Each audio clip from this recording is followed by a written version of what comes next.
पंडित ढूंढ रहे थे, अब क्या जरूरत पड़ गई पंडितों की? मंत्र मान लेते ऊपर से, जिता लेते। हार जीत का प्रश्न नहीं है, अब ये प्रश्न स्वाभिमान का था।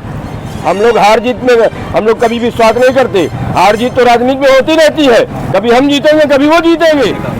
ब्राह्मण समाज में नाराजगी इसलिए है क्योंकि कभी इस जिले में, बांदा चित्रकूट जिले में कभी ब्राह्मणों के अस्तित्व को समझा ही नहीं गया है। अगर ब्राह्मण नाराज हुआ इस बात को संगठन और सरकार दोनों समझ रही थी। यही कारण है कि उन्होंने अपने उप मुख्यमंत्री जी को 3-3 दिन तक यहाँ लिटाए रखा। यहाँ पर 7 बार ब्राह्मण भाजपा की ही सीट से ब्राह्मण सांसद हुए और पार्टी ने पहली बार जो है 2019 में पटेल बिरादर को भाजपा ने टिकट दिया, वो जीते, ब्राह्मणों ने उनका वोट दिया, लेकिन दोबारा फिर उन्हीं को रिपीट कर दिया। उनके खिलाफ इतनी नाराजगी रही। जब से चुनाव शुरू हुआ था, भाजपा ने अपना प्रत्याशी घोषित किया था, तभी से ब्राह्मण अपनी नाराजगी व्यक्त कर रहे थे सोशल मीडिया पे और भी बातें तमाम पर थी। तो आखिर क्या मामला था, क्यों ये नाराजगी? ब्राह्मण समाज में नाराजगी इसलिए है क्योंकि कभी इस जिले में, बांदा चित्रकूट जिले में कभी ब्राह्मणों के अस्तित्व को समझा ही नहीं गया है।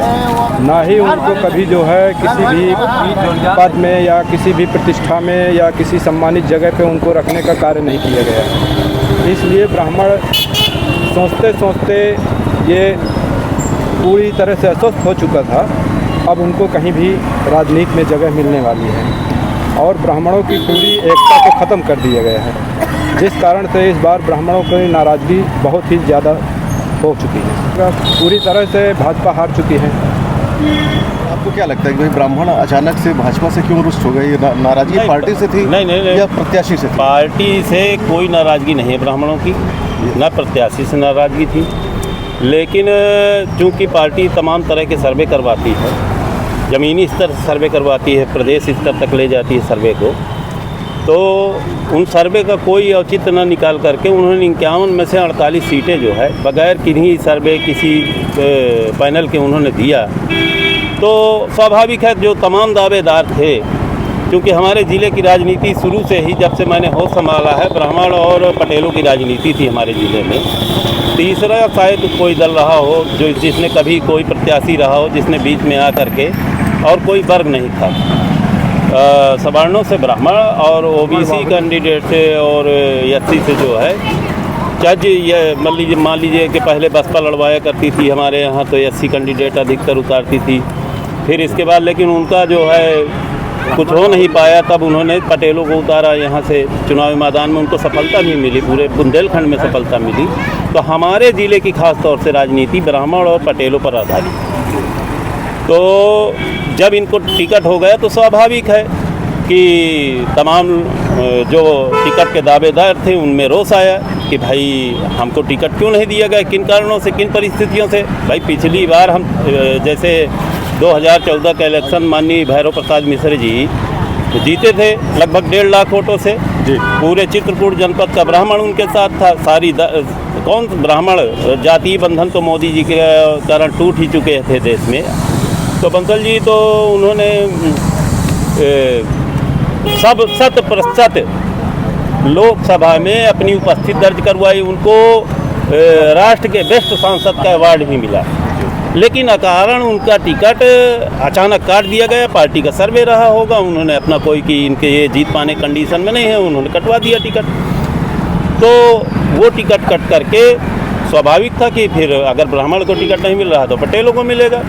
तो पटेल जी को जब टिकट मिला तो तमाम लोग यहाँ असंतुष्ट थे उनके कार्य व्यवहार से। हालांकि उनके कार्य व्यवहार ऐसे नहीं थे जिससे उनसे रुष्ट होना, उन्होंने किसी से कुछ कहा है, लेकिन वो क्षेत्र में न जा करके तमाम अपनी अपने लोगों की अपनी अपनी रुचि रही होगी। तो यही कारण था कि जब उनका टिकट पुनः हो गया तो ब्राह्मणों ने एक मुहिम चलाया, फर्क तो पड़ना ही पड़ना था।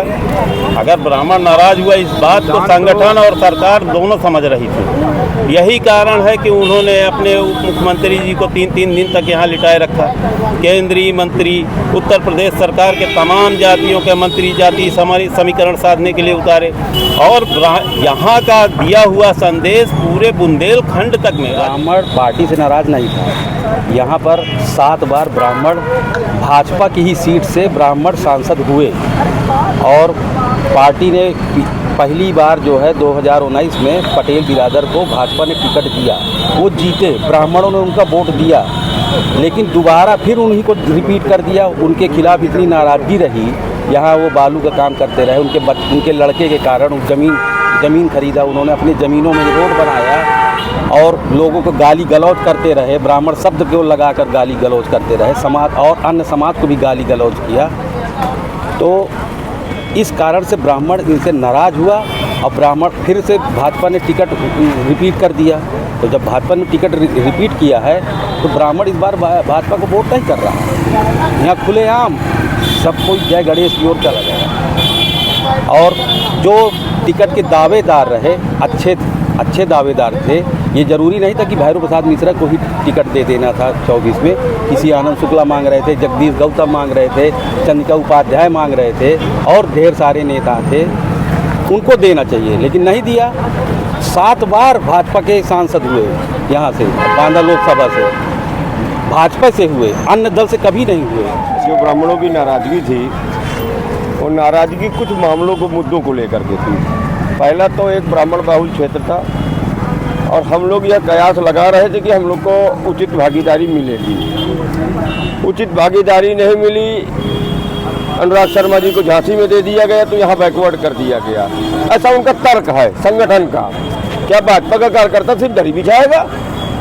क्या भाजपा का कार्यकर्ता सिर्फ कुर्सी लगाएगा? आखिरकार हम लोग को प्रतिनिधित्व क्यों नहीं? अब जबकि इतिहास देखिए आप, बांदा चित्रकूट का इतिहास देखिए कि सबसे ज़्यादा लोकसभा सीट में संसद प्रतिनिधि ब्राह्मण ही बने हैं। अब अगर भैरू प्रसाद जी को ले लीजिए, 1 लाख वोट से जीत, अब तक के रिकॉर्ड देख लीजिए। अंबिका प्रसाद पांडे जी ने पूरे रिकॉर्ड उस समय जनसंघ के जमाने में तोड़ दिए। उस समय जहाँ 5% भी वोट नहीं मिलता था, जनसंघ को 35% से ज़्यादा वोट से जिताया था। तो आखिरकार ब्राह्मण तो महत्वपूर्ण था ही, इस पार्टी ने ब्राह्मण को समझा ही नहीं। जब समझा नहीं तो ब्राह्मणों ने भी पार्टी को नहीं समझा। तो कितना बड़ा नुकसान होने वाला पार्टी को? अब देख फर्क आप तो घूम रहे हैं, पता कर लीजिए। जिस ब्राह्मण को राजनीति से कोई लेना देना नहीं था, वो पे अदला सा बालक जय गणेश बोल रहा था। ये मेरी बात नहीं है, आप किसी से पूछ लीजिए। और इसका प्रभाव बुंदेलखंड के क्षेत्र में पड़ा। अगर प्रभाव न होता तो 3-3 दिन तक यहाँ लेट करके और डाक बंगले में लोगों को बुला करके और 3G होटल और न जाने कितने होटलों में बुला करके क्या करने के लिए बुला रहे थे? दबाव पड़ रहा था सचिवों का, ग्राम प्रधानों के ऊपर, अधिकारियों का दबाव पड़ रहा था। काहे पंडित ढूंढ रहे थे? अब क्या जरूरत पड़ गई पंडितों की? मंत्र मान लेते ऊपर से, जिता लेते। हार जीत का प्रश्न नहीं है, अब ये प्रश्न स्वाभिमान का था। हम लोग हार जीत में हम लोग कभी विश्वास नहीं करते। हार जीत तो राजनीति में होती रहती है, कभी हम जीतेंगे कभी वो जीतेंगे। लगातार हमारी खबरें देखने के लिए BNI 12 न्यूज को YouTube में सब्सक्राइब और Facebook सहित सभी सोशल मीडिया प्लेटफॉर्म्स में फॉलो करें।